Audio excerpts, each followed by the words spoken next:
याद्या आल्या त्याच्यानंतर आता जे सगळी समीकरण बनली आहेत त्यातून बंडखोरांच्या बद्दलची परिस्थिती आहे तर काही मूलभूत सवाल निर्माण झाले। आपण हे सवाल कुठले जाणून घेऊया। बघा, बंडखोरांनी महायुती आणि महाविकास आघाडीच्या समोर आव्हान निर्माण केले का? सवाल आहे। सवाल हा सुद्धा आहे की बंडखोर नेमकं कुणाचं गणित बिघडवू शकतात, सत्ताधाऱ्यांचं की विरोधकांचं, कुणाच्या फायद्याचं की कुणाच्या तोट्याचं? महायुती मवियाच्या प्रयोगामुळे बंडखोरीचं पीक हे उदंड वाढलं का? जिथं 6 पक्ष तिकीट 2 त्यामुळे हे सगळी परिस्थिती निर्माण झाली का? बंडखोरांना जरांगेंचा पाठिंबा मिळू शकतो का? आणि मग जर असं झालं तर मात्र बंडखोर खूप मोठं नुकसान करू शकतात का किंवा निर्णायक ठरू शकतात का? राजकारणात निष्ठा कवडीमोल झाली आहे का? एका क्षणात माणसं पक्ष बदलताना दिसली, विचारधारा बदलताना दिसली, बंडखोऱ्या करताना दिसली। हे कशासाठी? सत्तेसाठी? सवाल आपल्याला विचारायचा आहे आजच्या चर्चेच्या मुद्द्यातून। या बडे मुद्द्यामध्ये सहभागी होण्यासाठी आपल्या सोबत मान्यवर पाहुणे आपल्या सोबत आता आबा बागुल आहेत, जे काँग्रेसचे बंडखोर उमेदवार आहेत। आपल्या सोबत काँग्रेसचे प्रवक्ते काकासाहेब कुलकर्णी आहेत। काकासाहेब, तुमचंही स्वागत आहे। आबा, तुमचंही स्वागत आहे। थोड्या वेळ आपल्या सोबत भाजपचे प्रवक्ते केशव उपाध्ये जोडले जातील। भाजपचे बंडखोर उमेदवार गणेश हाके सुद्धा आपल्या सोबत असतील आणि राजकीय विश्लेषक अभिजित ब्रह्मनाथकर थोड्याच वेळात आपल्या सोबत येत आहेत। पण मी सुरुवात या चर्चेची आबा बागुल यांच्यापासून करणार आहे। आबा, काँग्रेसचा चेहरा म्हणून आम्ही तुम्हाला पुण्यात बघतो, असं काय झालं की तुम्हाला इतक्या वर्षांची तुमची काँग्रेस सोबतची जी निष्ठा आहे ती सोडावी लागली आणि तुम्हाला बंडखोरी करून मैदानात उतरावं लागलं? विलासराव, पहिला मी तुमचा हा मुद्दा खोडतो की मी बंडखोर नाहीये, मी काँग्रेसच्या विरुद्ध उभा नाहीये। माझं काँग्रेस चिन्ह तिथं नाहीये बॅलेट पेपरवर। बर, इथं राष्ट्रवादी शरद पवार चंद्रजींचं चिन्ह आहे। बर, जो पक्ष 15 वर्ष तो मतदारसंघ घेतोय आणि निवडून येत नाहीये आणि तिथं बीजेपी निवडून येत आहे, म्हणून आम्ही काँग्रेसला हा मतदारसंघ सोडावा असा आग्रह धरला होता। परंतु काँग्रेसचे आमचे नेते कमी पडले आणि त्यांनी हा राष्ट्रवादीला परत 20व्या वर्षी दिला। याचं कारण नेमकं कळलं नाही, म्हणून मी पहिला बंडखोर नाही तुम्हाला सांगतो। बंडखोर कोण? जो काँग्रेसच्या विरुद्ध काँग्रेसचा उमेदवार राहिला तर तो बंडखोर, म्हणून मी बंडखोर नाही। बर, ठीक आहे। पण आता तुम्ही ज्यांच्या विरोधात उभे आहात ते कोण आहेत? तुमचे मित्र आहेत? ते राष्ट्रवादीचे आघाडीचे उमेदवार आहेत। ते तुमचे कोणीच नाहीत? म्हणजे काँग्रेसचे मित्र नाही आहेत? काँग्रेस महाविकास आघाडी आहे ना? नाही, मी पहिली गोष्ट क्लिअर करतो की 40 वर्ष काँग्रेस पक्षात एकनिष्ठ राहणाऱ्यांना न्याय मिळणार का नाही? ठीक आहे, मी हा सवाल विचारणार आहे। काकासाहेब कुलकर्णी आपल्या सोबत आहेत। मी येतो आबा येतो तुमच्याकडे। काकासाहेब, त्यांचं लॉजिक चुकीचं नाहीये। 40 वर्ष पक्षाची सेवा केली, 40 वर्षानंतर सुद्धा पक्ष त्यांच्यासाठी लढू शकला नाही। राहुल गांधींचं सुद्धा तेच दुःख आहे। ते सुद्धा नाराज झाले की तुम्ही जागा वाटपामध्ये एक प्रकारे कमी पडलात। तुम्हाला वाटतं बंडखोरांची संख्या त्यांना तुम्ही थांबवण्यात कमी पडलाय? नाही, निश्चितपणे आपण जर बघितलं तर आबा बागुल साहेब आमचे ज्येष्ठ नेते आहेत आणि आपण बघितलं की प्रत्येक मतदारसंघामध्ये लोकसभेनंतर महाराष्ट्रामध्ये काँग्रेस आणि महाविकास आघाडीचं एक खूप चांगलं असं वातावरण आहे आणि त्यामुळं निश्चितपणे काँग्रेस असेल, राष्ट्रवादी शरद पवार गट असेल किंवा शिवसेना उभाट असेल, या तिन्ही पक्षामध्ये प्रचंड मोठ्या इच्छुक उमेदवारांची संख्या ही जास्त आहे। त्यामुळं आपल्याला आपलं टार्गेट हे भाजपला सत्तेत खाली आणायचं आहे, महाविकास आघाडीला सत्तेत यायचं आहे। यासाठी काही तडजोडी करणं आवश्यक आहे आणि निश्चितपणे या तडजोडी करण्यासाठी काही ठिकाणी काही उमेदवार त्या ठिकाणी नाराज झालेले आहेत। त्यामुळं आणखीन फॉर्म काढून घ्यायचे दिवस शिल्लक आहेत। त्यामुळे सगळ्यांची समजूत योग्य प्रकारे घातली जाईल, सगळ्यांचं समाधान केलं जाईल आणि त्यानंतर निश्चितपणे आपल्याला या विषयावर अतिशय चांगल्या पद्धतीने बोलता येईल। नंबर 2चा विषय, राहुलजींच्या विषयामध्ये आपण आता संदर्भ देऊन आपण बोललेला बडे साहेब, तर मला सांगायला आवडेल की राहुलजी हे बघा 100 पेक्षा जास्त जागा आज आम्ही या ठिकाणी लढतोय, 105 106 जागेवर आज आम्ही लढतोय। निश्चितपणे प्रत्येक पक्षाची महाविकास आघाडी असेल किंवा महायुती असेल, जेव्हा तुम्ही अलायन्स करून लढताय तेव्हा प्रत्येक पक्षाला जास्तीत जास्त जागा मिळाव्यात ही प्रत्येक पक्षाची भूमिका असते. त्या पद्धतीने राहुलजींची सुद्धा ही भूमिका होती आणि निश्चितपणे आणखीन आम्हाला थोड्या जास्त जागा पाहिजे होत्या. हे सत्य जरी असलं तरी कुठेतरी राष्ट्रवादी असेल, शिवसेना उभाटा गट असेल यांच्याबरोबर आम्हाला एकत्र राहणं आणि कुठेतरी महायुतीला खाली आणणं हे गरजेचं असलं, क्रमप्राप्त असल्यामुळं हे करणं गरजेचं होतं. मुद्दा हा आहे, तुम्हाला सत्ताधाऱ्यांना सत्तेतून खाली खेचायचं आहे. प्रत्येक मतदारसंघात आज तुमच्या मित्रपक्षांच्या समोर जर बंडखोर उभे असतील तर तुम्ही कसे जिंकणार? तुम्हाला या बंडखोरांचं पहिलं आव्हान आहे का, नंतर तुमचं दुसऱ्यांना आव्हान आहे का? माझा थेट सवाल आहे. जसं महाविकास आघाडीत बंडखोरी केलेली आहे तशी महायुतीत सुद्धा बंडखोरी झालेली आहे. म्हणजे ज्या पद्धतीने आमच्याकडे आहे तसंच तिकडे सुद्धा आहे आणि फॉर्म विड्रॉल करण्यासाठी आणखीन वेळ आहे. त्यामुळं निश्चितपणे मला सांगायला बडेसाहेब आनंद वाटेल, ज्या दिवशी फॉर्म विड्रॉलचा दिवस शेवटचा असेल त्याच्यानंतर तुम्ही मला विचाराल तर महाविकास आघाडी अतिशय सक्षमपणे महाराष्ट्राच्या निवडणुकीला सामोरं जायला ही सक्षम असेल. जे काही बंडखोर असतील, ज्यांची काही नाराजी असेल ती नाराजी दूर करण्यात आमचे वरिष्ठ आदरणीय नाना पटोले साहेब असतील, थोरात साहेब असतील, काँग्रेसचे सगळेच वरिष्ठ, त्यानंतर राष्ट्रवादी काँग्रेसचे आदरणीय पवार साहेब, जयंत पाटील साहेब आणि शिवसेनेचे उद्धव ठाकरे साहेब, संजय राऊत ही सगळी महाविकास आघाडीची मोठी नेती या बंडखोर लोकांना समजूत काढतील आणि निश्चितपणे या लोकांचं समाधान करण्यात ही लोक यशस्वी होतील हा माझा विश्वास आहे. ठीक आहे आबा. हा बोला. काका तुम्हाला प्रश्न आहे की साधा, काका आपण जर 288 जागा लढलो असतो तर काँग्रेस चांगली सक्षम झाली नसती का?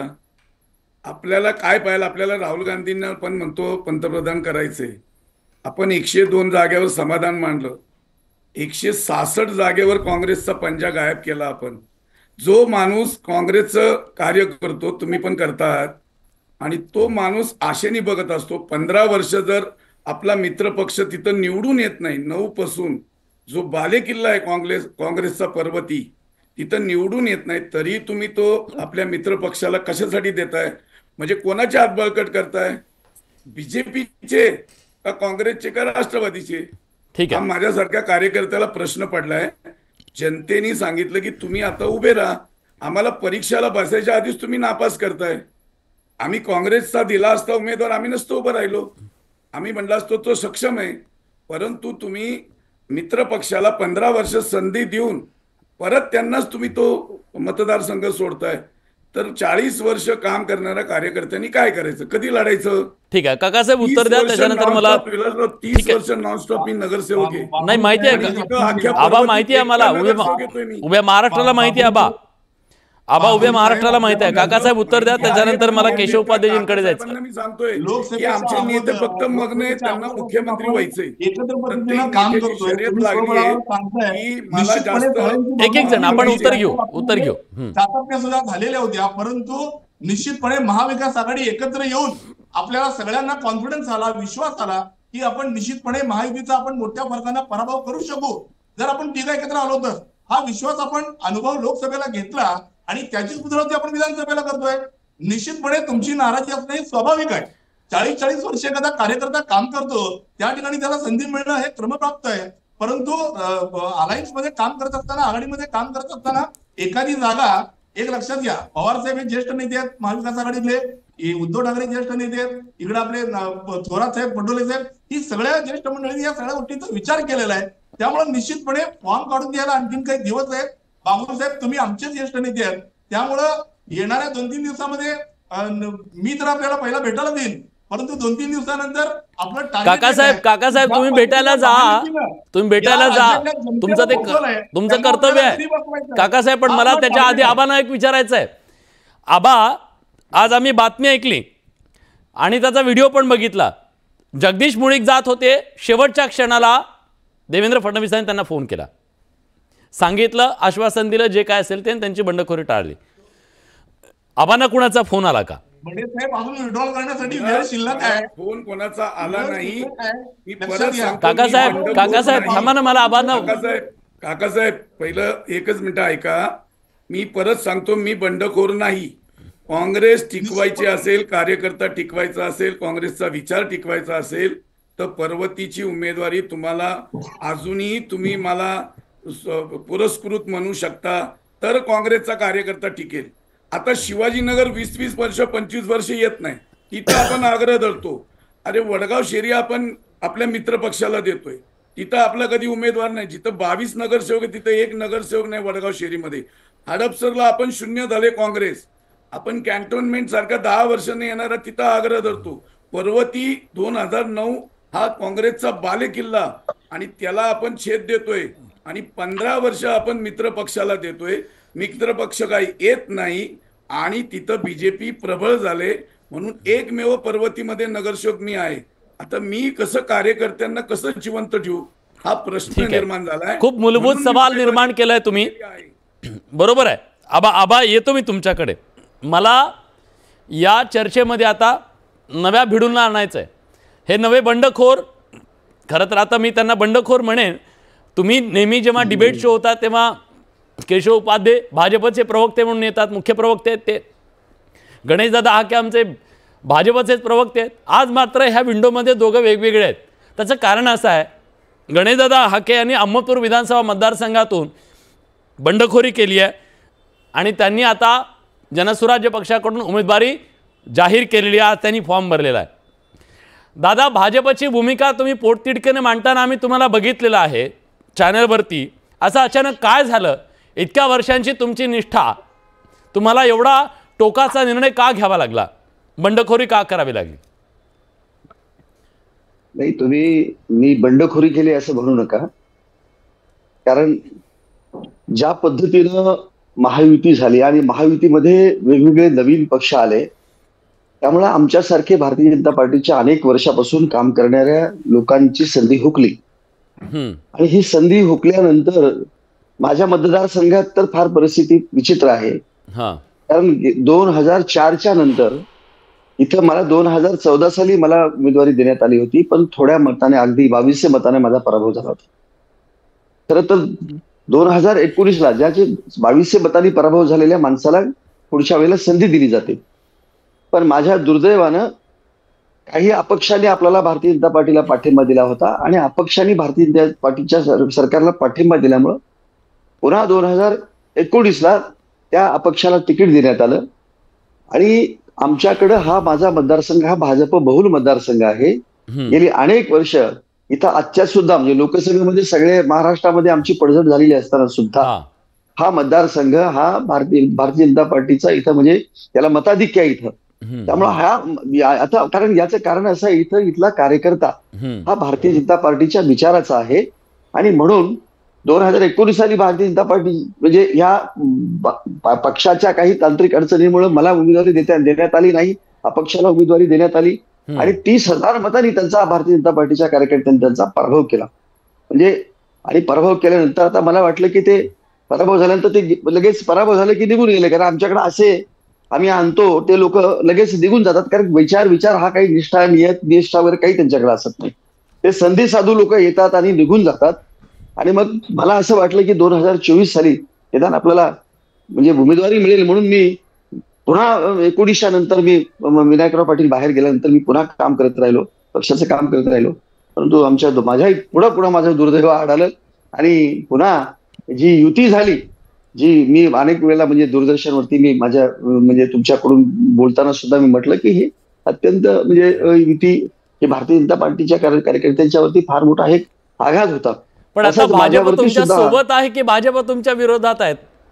मी आज महायुतीच्या विरोधात मी निवडणूक लढवतोय. याचा अर्थ मी बंडखोर म्हणजे मी भारतीय जनता पार्टीच्या विचारांपासून मी दूर गेलेलो आहे असं नाही. माझ्या इथल्या कार्यकर्ते भारतीय जनता पार्टीच्या विचारांचे असं 40, 45, 50 वर्षापासून कार्यरत असलेले कार्यकर्ते, त्यांची भावना आणि आमच्या भारतीय जनता पार्टीचा विचार जिवंत ठेवण्यासाठी मी स्वतंत्रपणे, ठीक आहे एका पक्षाची मला म्हणजे उमेदवारी घ्यावी लागलेली आहे, पण मी माझ्या भारतीय जनता पार्टीच्या कार्यकर्त्यांना म्हणजे त्यांच्यासाठी ही मी निवडणूक लढवतो आहे. आणि मला असं वाटतं तुम्ही शरीरानं बाहेर गेलात, मनानं आताही भाजपमध्येच आहेत.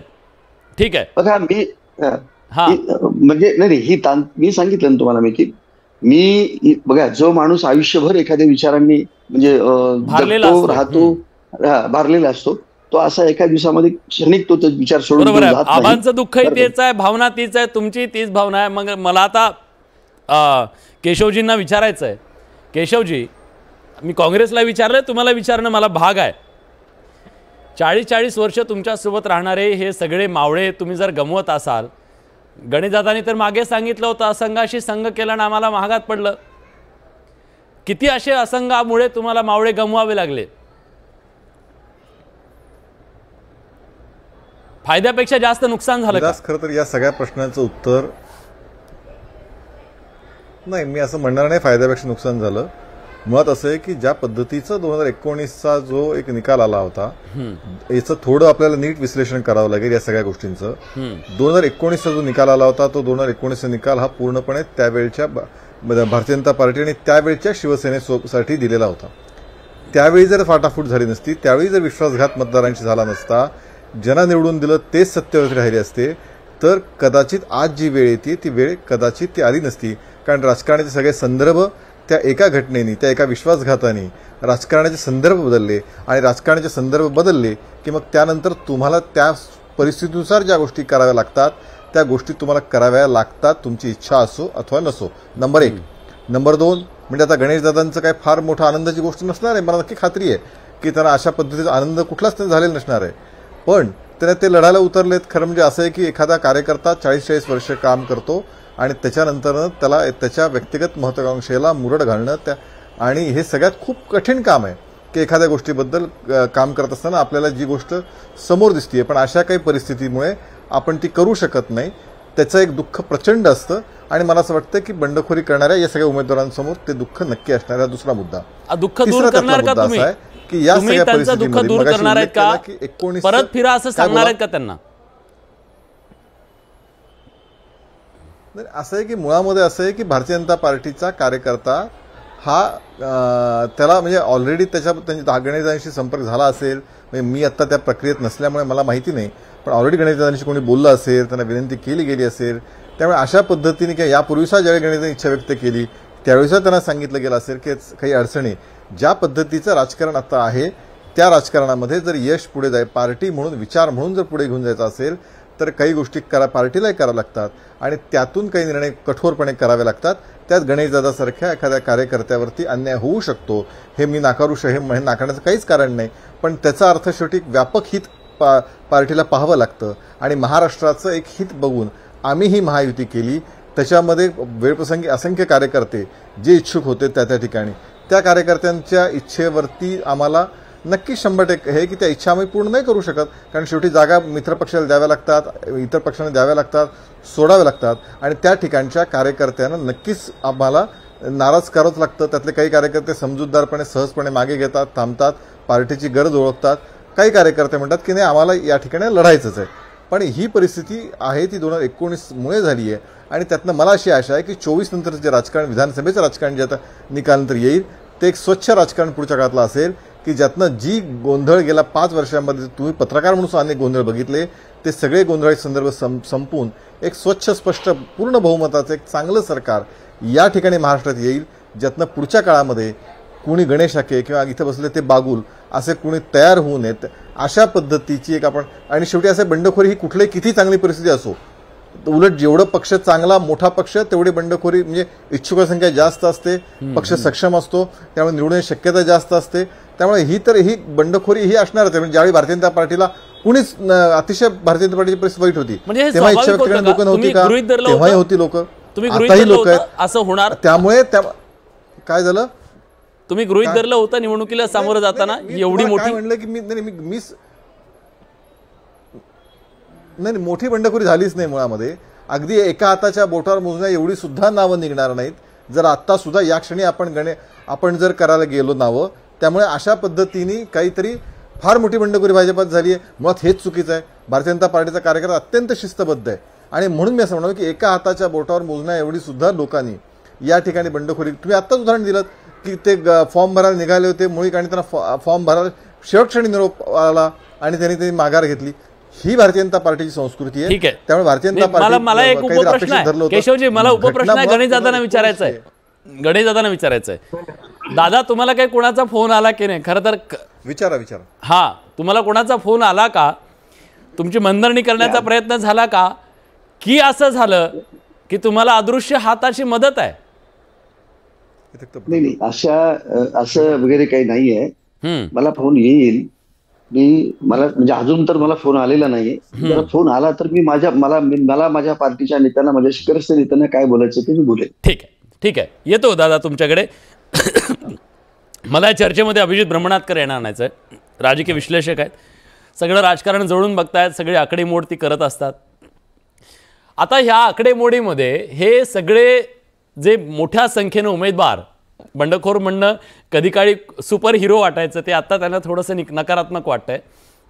हे सगळे जे उमेदवार आहेत, बंडखोर आहेत, हे किती प्रभाव पाडू शकतात, हे कुणाचं गणित बिघडवू शकतात, खरंच तेवढी ताकद, गणित बिघडवण्याची ताकद यांच्यात आहे का, महाराष्ट्राचा विचार केला तर?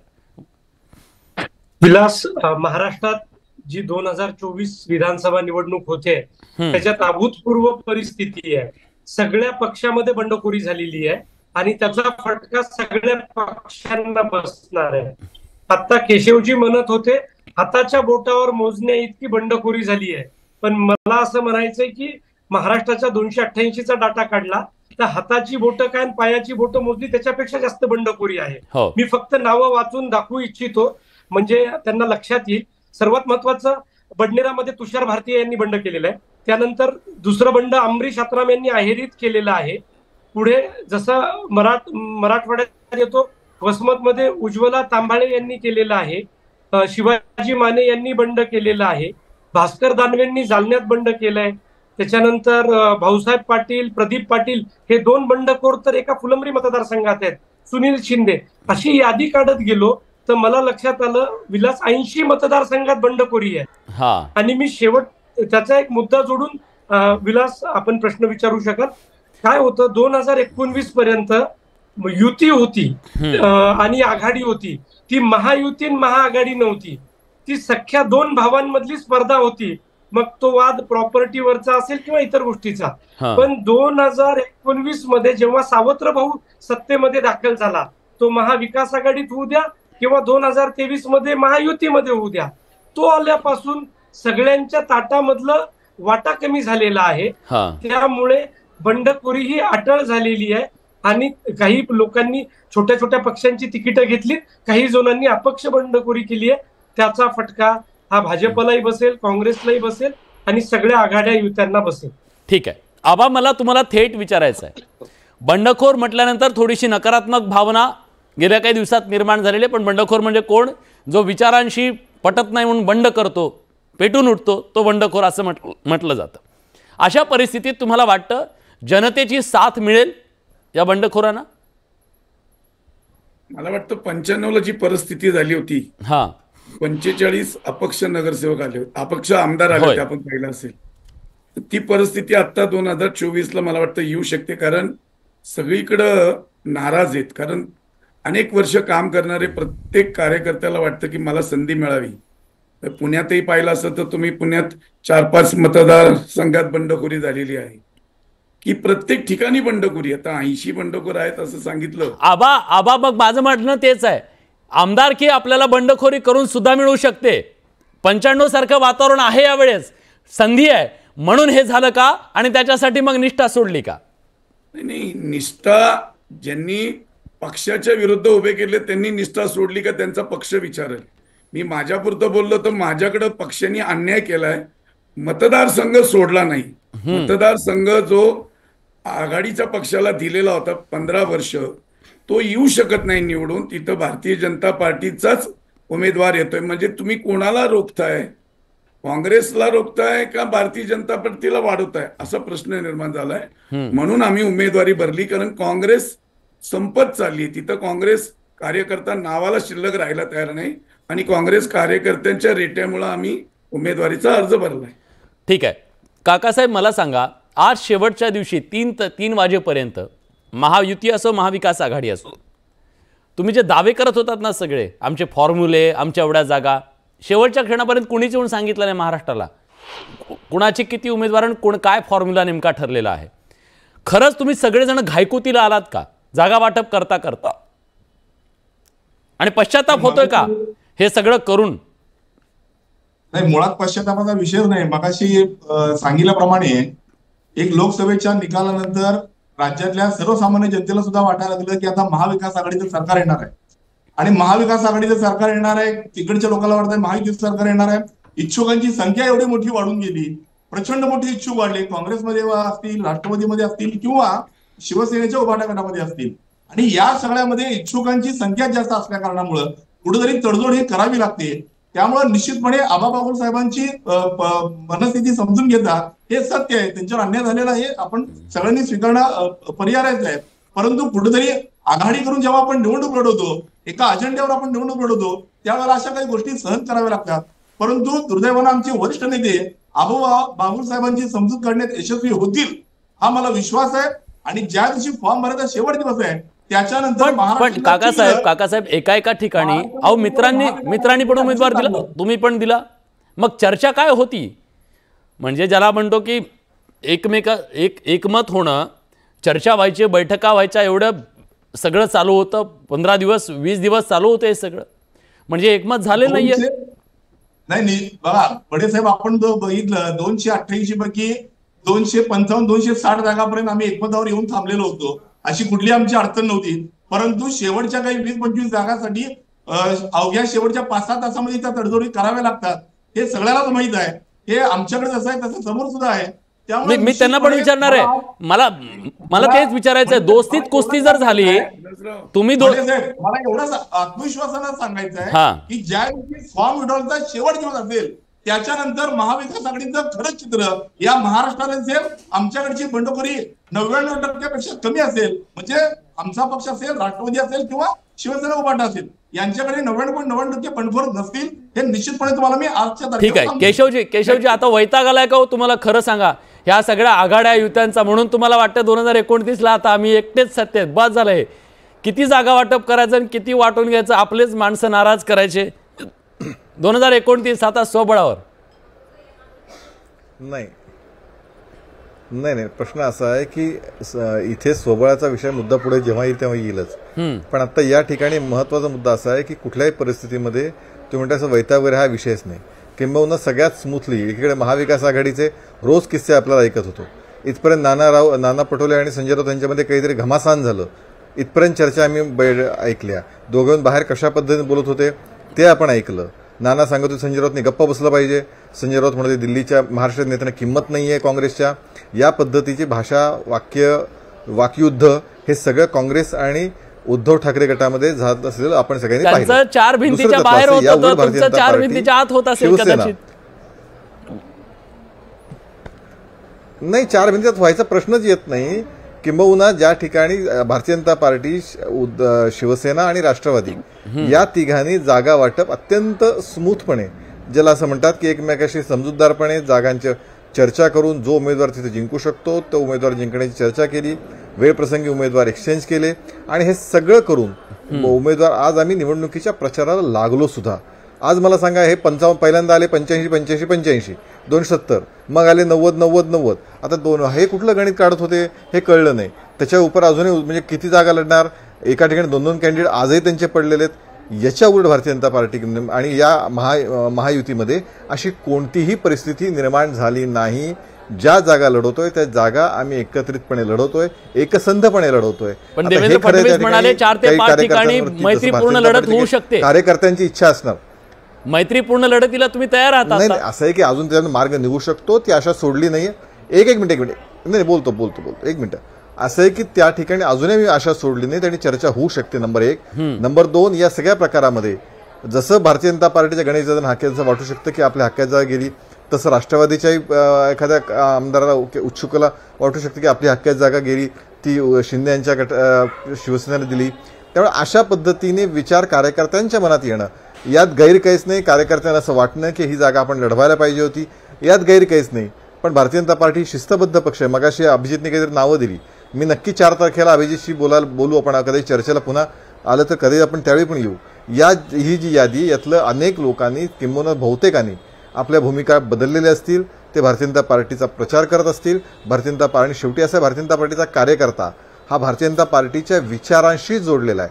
त्यामुळे कुणीही व्यक्ती कितीही मोठा असला, कितीही नाराज असला, भले आज तो म्हणत असेल की आज कार्यकर्ता हे बरोबर झालं नाही, पण उद्यापासून जेव्हा एकदा पार्टीचा निर्णय झाला आहे आणि महाराष्ट्राचं हित डोळ्यासमोर आहे, भारतीय जनता पार्टीचा कार्यकर्ता भारतीय जनता पार्टीच्या उमेदवाराशी सोबत काम करायला लागेल ही या ठिकाणी. ठीक आहे, मला अभिजित ब्रह्मनाथकर यांना विचारायचं आहे, आता हे जे सगळे बंडखोर मैदानात आहेत, अनेक ठिकाणी बहुरंगी अशी ही निवडणूक आहे, ही निवडणूक नेमकी कुणाच्या फायद्याची ठरू शकते? एक दुसरा मुद्दा, जर याच अपक्ष आणि छोट्या पक्षाच्या उमेदवारांना जरांगे पाटलांनी पाठिंबा दिला तर हे सगळे लोक निर्णायक ठरू शकतात का सत्तेच्या राजकारणात? विलास, ही जी बंडखोरी आहे ती आपल्याला मतदारसंघनिहाय तपासावी लागेल, कारण त्या मतदारसंघात कोणाचा बंडखोर आहे आणि कुठल्या पॉकेटमध्ये तो फटका देतोय हे बघितल्यानंतर त्याचं विश्लेषण करता येईल. मला असं वाटतं की उद्याचा दिवस आपल्याला त्याचं पूर्ण असेसमेंट करायला लागेल आणि त्यानंतर आपण ह्या सरसकट झालेल्या बंडखोरीवर बोलू शकू. तुझा जो दुसरा महत्वाचा मुद्दा आहे, मनोज जरांगे पाटील इफेक्ट, हा फार मोठा विषय आहे. मनोज जरांगे पाटील त्यांची भूमिका उद्या 30 तारखेला जाहीर करतील. जर त्यांनी मराठवाड्यासह पश्चिम महाराष्ट्रातल्या 100 मतदारसंघातल्या काही अपक्षांना पाठिंबा दिला तर मला असं वाटतं की महाराष्ट्राच्या राजकारणाचं चित्र बदलून जाईल. कारण सध्याच्या निवडणुकीत जरांगे पाटलांचा प्रभाव आपल्याला लोकसभेतही दिसला, तो विधानसभेतही असणार आहे. त्यामुळे जरांगे पाटलांनी जर राखीव जागांमध्ये काही उमेदवारांना पाठिंबा दिला तर मला असं वाटतं त्या जागा जिंकून येऊ शकतील. काही ठिकाणी जरांगे पाटलांचा प्रचंड प्रभाव आहे, तिथेही त्यांना फायदा होईल. आणि जे जरांगे पाटलांनी 2MD नावाचा एक फॉर्म्युला आणलाय, मुस्लिम, मराठा आणि दलित, असं जर कॉम्बिनेशन झालं तर मला असं वाटतं की बंडखोरांचा सुपडा साफ होईल आणि जरांगे पाटील ज्याला पाठिंबा देतील तो उमेदवार निवडून येईल. त्यामुळे महाराष्ट्राच्या राजकारणामध्ये बरंच काही शिजायचं आहे, ते येत्या 4-5 दिवसात आपल्याला समोर येईल. ठीक आहे काकासाहेब, मला तुम्हाला आणि पुन्हा एकदा बंडखोरांना विचारायचं आहे, राजकीय तडजोडी ज्या तुम्ही गेल्या 4-5 दिवसात केल्या ना, त्या राजकीय तडजोडींनी निष्ठा, विचारधारा ह्या सगळ्या गोष्टींना तिलांजली मिळाली का? चट मागणी पट शादी असा प्रकारची एक म्हण होती आपल्याकडे. कुठल्या पक्षातून आलाय, काय आलाय काय माहीत नाही, निवडून येणार आहे का, घ्या त्याला आणि द्या त्याला तिकीट, ही जी परिस्थिती आहे ना, जनतेनं तुमच्या विचारधारेवर आणि निष्ठेवर कसा विश्वास ठेवावा? आपण जर बघितलं तर कोणताही पक्ष सत्तेमध्ये येण्यासाठी मेरिटवर तिकीट देतो, कुठलाही पक्ष असू द्या, ज्याला सत्तेत यायचं आहे तो मेरिटवर तिकीट देण्याचा मुद्दा तोच आहे ना. निवडून येणं म्हणजे काय, निवडून येणं म्हणजे काय? शेवटी त्याला निष्ठा, तुम्ही निष्ठेची अपेक्षा करता. 40 वर्ष निष्ठा ठेवून असलेली माणसं जर त्यांना संधी मिळत नसेल तर काय करायचं? एक लक्षात घ्या बडे साहेब, फक्त बाबुल साहेबांचा एक विषय नाही आहे, राज्यातल्या अनेक विषयाबद्दल मी बोलतोय. बाबुल साहेबांचा हा विषय वेगळा आहे, बाबुल साहेबांची बंडखोरी नाही आहे. त्यामुळे निश्चितपणे राज्यातल्या एकंदरीत विषयावर मी सांगतोय की ज्या मेरिटवर तिकीट देण्यासाठी काही वेगवेगळे मापदंड आखलेले असतात प्रत्येक पक्षाने, आणि त्या मापदंडामध्ये जो उमेदवार बसतो त्याला ते तिकीट दिलं जातं. हा नंबर 1. आणि नंबर 2, मगाशी आमचे महाराष्ट्र मित्र मगाशी उपाध्याय म्हणाले की बाबा नाना पटोले आणि संजय राऊत साहेबांची भांडणं चालली होती आणि 85-85, 90-90 त्यांचं काही ठरत नव्हतं. पण निश्चितपणे मला सांगायला आनंद वाटेल, आमच्यामध्ये अतिशय खूप चांगल्या पद्धतीने ठरलं होतं. आमची भांडणं जरी तुम्हाला दिसत होती तरी यांची बंद खोलीमध्ये भांडणं रोज होत होती. दिल्लीला एकटे जाऊन हे चक्रा मारून येत होते. एक दिवस शिंदे साहेब जायचे, एक दिवस फडणवीस साहेब जायचे, एक दिवस अजितदादा जायचे. त्यामुळं 8-8, 10-10 वेळा ही वैयक्तिक जाऊन आलेली आहेत. त्यामुळे निश्चितपणे उपाध्याय साहेब जरी आज स्क्रीनवर सांगत असतील तरी निश्चितपणे त्यांच्याकडे सुद्धा बेबनाव होतात. त्यामुळं कुठेतरी सोफिस्टिकेटेड सांगून उपाध्याय साहेबांनी या ठिकाणी विषय थांबवण्याचा प्रयत्न करू नये. ठीक आहे, एक मात्र सांगावं लागेल, एक मात्र महाराष्ट्राला चित्र गेलंय. आता उद्या अंतिम आकडा येईल, महाराष्ट्रात किती उमेदवार उभे आहेत. ह्या सगळ्यांचं म्हणणं महाराष्ट्राचा विकास करण्यासाठी आपल्याला उभं राहायचंय. खरं तर लोकशाहीमध्ये जास्तीत जास्त उमेदवारांनी उभं राहणं चांगली गोष्ट आहे. लोकशाहीचा उत्सव आहे, प्रत्येकाला संधी आहे, प्रत्येकाला मत आहे, आपला अधिकार आहे. इथं काही द्विपक्षीय असं नाही आहे. पण या सगळ्याच्या निमित्तानं जे राजकारण महाराष्ट्रात पाहायला मिळालं त्यातून राजकीय खिचडी तर झाली नाही ना, आणि या खिचडीमध्ये कुणाची डाळ शिजणार आहे हे पाहणं महत्त्वाचं आहे. 23 तारखेला आपल्याला ते करणार आहे. पण आम्ही प्रेक्षकांना जेव्हा हा प्रश्न विचारला तेव्हा प्रेक्षकांचं काय मत आहे बघा. बंडखोर सत्ताधारी विरोधकांचा खेळ बिघडवतील असं तुम्हाला वाटतं का? बंडखोर कुणाचे 12 वाजले होतील? 80% लोकांना वाटतंय होय, बंडखोर हे खेळ बिघडवणार आहेत. 20% लोकांना नाही असं वाटतं. त्याचं कारण असं आहे, आबा बागुल जसं म्हणाले 95 सारखी परिस्थिती निर्माण होऊ शकते. जर महाराष्ट्रात 30 ते 40 पुन्हा 40-50 अपक्ष आले तर पुढचं राजकारण नेमकं महाराष्ट्राचं कसं असेल हा सुद्धा सवाल आहे. या चर्चेमध्ये आपण आलात त्याबद्दल तुमच्या सगळ्यांचे मनापासून आभार व्यक्त करतो. उद्या पुन्हा भेटूया नव्या मुद्द्यासह, नव्या चर्चेसह.